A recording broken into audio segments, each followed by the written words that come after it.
There's a growing divide between the public's perception of the U.S.'s future in NATO and the organization's own beliefs.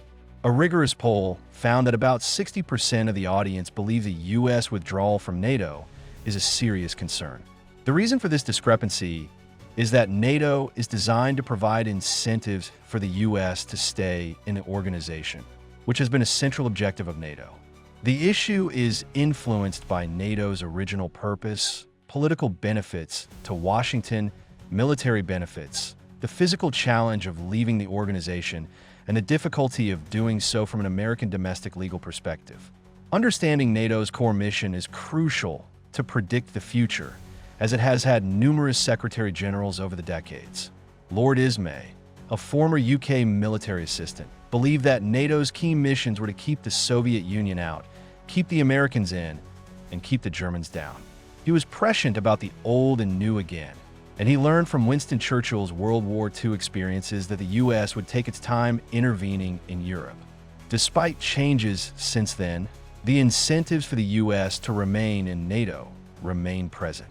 Secretary of Defense Pete Hegseth recently expressed his commitment to the NATO alliance and the defense partnership with Europe, stating that the U.S. will no longer tolerate an imbalanced relationship that encourages dependency. The public discourse made it seem like the U.S. was about to abandon the continent, but Hegseth remained committed to the alliance and the defense partnership with Europe. Trump's policy of pivoting to China has been controversial within Republican spheres, with Elbridge Colby, the architect of the 2018 National Defense Strategy, now Trump's nominee for DoD, under Secretary of Defense for Policy. However, the argument from a national security community is not that the U.S. should abandon Europe, but rather focus on Asia due to its comparative advantage in naval power projection.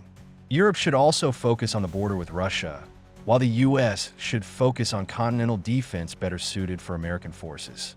European leaders recognize the trade-off between a smaller American contribution on the continent and the U.S.'s need to divide its attention between these priorities. NATO is a strong alliance with a strong history and future, and the U.S. spends more on the rest of NATO's members. Russia is speaking for the organization, and the entire building is made of glass to emphasize transparency. Democracies are not good at keeping secrets, and if NATO was worried about an American withdrawal, it would be heard through leaks from European delegates and staff members. Instead, heavy headlines draw on only half of Hayek's U.S. comments and documentation of Europe's frustration with the Trump administration's candor. NATO is not working through contingencies without U.S. membership, as NATO still exists and member states are legally bound to it.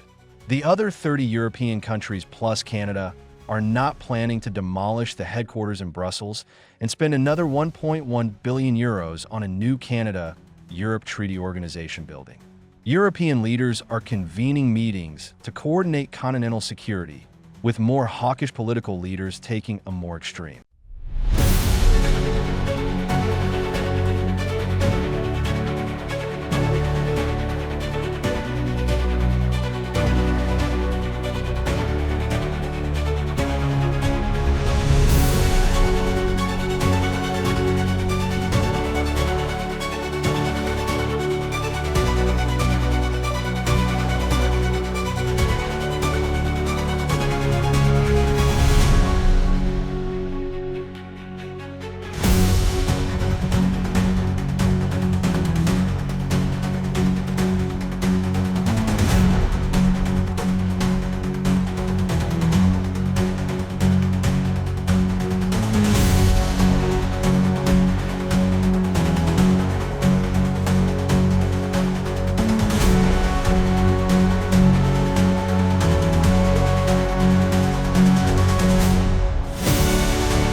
The actual state-level planning is geared towards Europe taking over the primary role of European security, especially in relation to the Ukraine situation.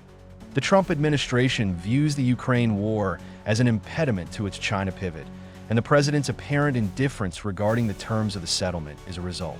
The White House's position seems to understate the fact that the security situation will not suddenly vanish when the war ends. Special Envoy to Ukraine Keith Kellogg acknowledges this as part of his peace plan. The other two White House summits were normal and cordial, with Trump understanding he is in a stronger bargaining position vis-a-vis Ukraine and not caring about diplomatic optics. He is more cautious on Europe's help in Europe, as he still needs Europe's help. The alliance between NATO and the United States has been strained, with the current rift worsening than before. The United States may regret its confidence in the alliance, but Ruto's message has inherent credibility. The alliance operates under a world where Trump is breaking traditional norms in international relations. However, when someone challenges a norm, the common reaction is to shame them, which is not convincing to those who do not understand the norm or are actively hostile to it. To understand the political aspects of the situation, a tour of NATO's headquarters in Brussels is recommended. The video serves as a warning of the ugly mess that will soon be forthcoming if NATO's predictions are wrong about the United States' actions. The headquarters of NATO, located in Brussels, is home to 32 flagpoles for each country, a source of frustration for the groundskeeper. The main atrium, or agora, is a glass room with a security area and a doorstep for leaders to be questioned by reporters.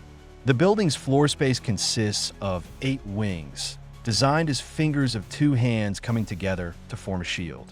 The Sierra Hotel India and Echo Lima Delta house member states delegations, with different officials serving different political missions.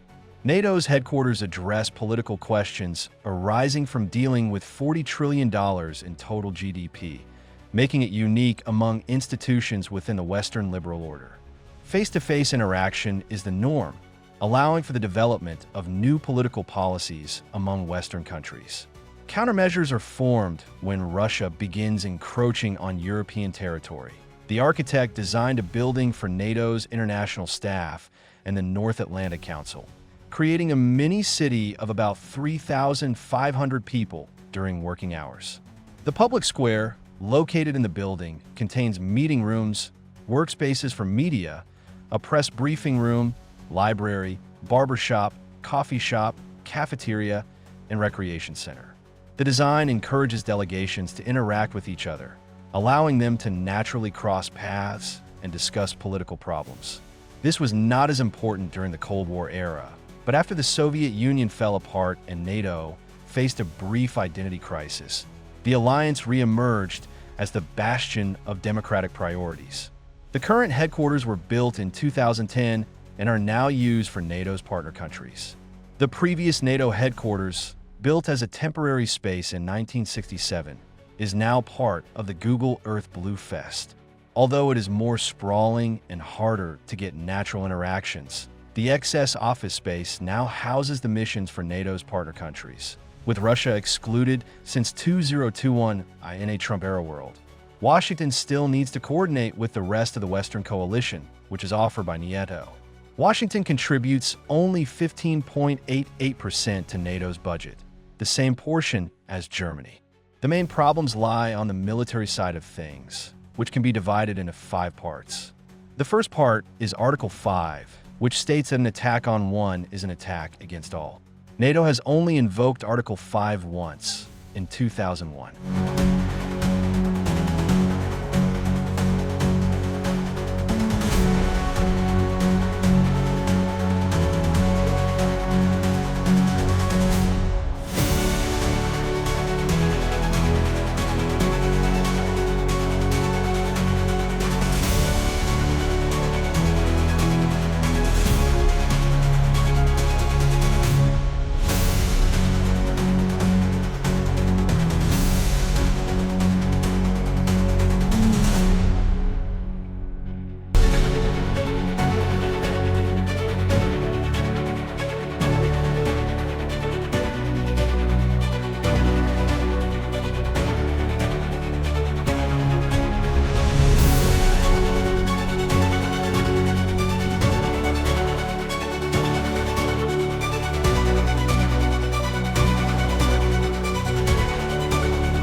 focus on deterrence concerns is currently directed at Europe, but it is possible that the U.S. will make it to Article 5 invocations in a row only a few months ago. The second part is exploiting each state's comparative advantage in arms production. NATO states deliberately leave some portion of their militaries underdeveloped or non-existent, such as Finland, Estonia, Latvia, and Lithuania, which cover a large portion of the Baltic Sea coastline. In 2022, military expenditures by country as a percentage of GDP were analyzed, with Lithuania, Estonia, and Latvia ranking 3rd, 6th, and 7th respectively. Finland, not a member of NATO in 2022, spent 1.9% of that year, but jumped to 2.5% in 2023. These countries are focusing on their stronger categories, such as land borders with Russia, which allows them to spend more resources on their stronger categories. The United States benefits the least from this specialization strategy, as it tries to command a full-service military and leverage offensive capabilities worldwide. However, the United States is cognizant of the fundamental point axis and its comparative advantage in handling the Indo-Pacific problems. The United States would be better off deferring some tasks to others, such as developing winter weather strategies to Norway and Sweden. The fourth point on military coordination ties in with the United States, as any given weapons system has a variety of branching pathways that its producer can take across countries interested in purchasing the system. Withdrawing from NATO removes the United States from that position and potentially means that the United States would not even have a seat at the table. The geography of multiplication is another important aspect of NATO's role. The United States spends billions of dollars on its aircraft carriers in support of its security affairs, while Europe is a continental carrier. NATO is a force multiplier for the United States, as it provides physical military support and projecting power across long distances. The United States has over 30 bases in Europe, including Ramstein Air Base, which is crucial for operations in Europe, Africa, and the Middle East. However, leaving NATO would be a significant challenge due to logistical problems, such as moving from Brussels, which occupies 5 floors.